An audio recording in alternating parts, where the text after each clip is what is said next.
Assolutamente, grazie a Banca Prealpi San Biagio c'è una nuova piazza che è Piazza della Vittoria, che risplenderà di arte e di cultura, e si creerà una collaborazione bellissima, anzi direi un triangolo d'oro dell'arte e della cultura, perché grazie alla loro collaborazione, e la collaborazione con Banca Prealpi San Biagio dura da molti anni, quindi è un sodalizio molto forte, si creerà una connessione meravigliosa tra la nuova sede Piazza della Vittoria, il vicinissimo Teatro Comunale e la stanza di Giovanni Cordova, che è una fucina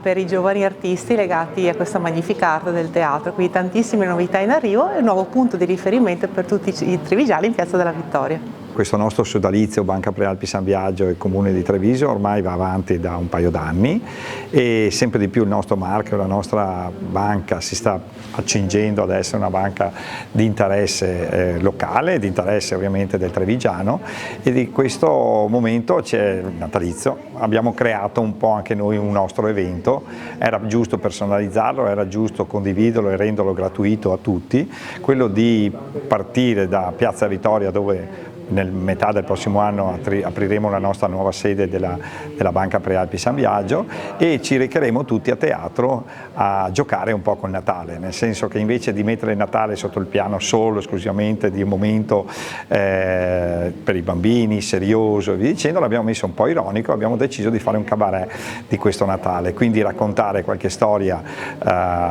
simpatica, qualche risata, e grazie alla compagnia Fumo Bianco riusciremo a divertire i bambini e le famiglie. Questa nostra opportunità, che ci viene condivisa con il Comune, fa sì che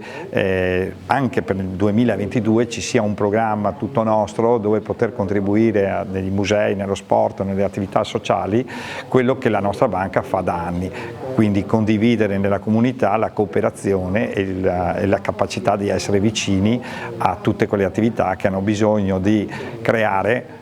socialità e unione. La serata incomincerà in Piazza Vittoria con l'accensione della piazza, in un certo senso, e l'illuminazione della nuova futura sede di Banca Prealpi. E poi questa processione di bambini e ragazzi in costumi natalizi che da Piazza Vittoria porterà fino a Via Pescatori. Via Pescatori che per l'occasione sarà chiusa al traffico e quindi addobbata in veste natalizia, con corsia rossa, con degli alberi di Natale, con dei piccoli regali da distribuire alle persone che verranno poi alle 8 a vedere questo spettacolo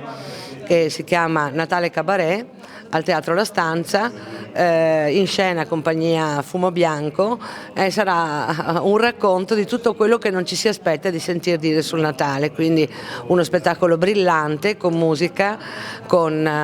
delle parti cantate, delle parti recitate, e ci auguriamo che sia un modo diverso di proporre l'idea di parlare di Natale. Lo spettacolo sarà replicato il giorno dopo, con una replica alle 18:30 e una replica alle 19:30. Ovviamente su prenotazione e accesso solo con Green Pass rinforzato.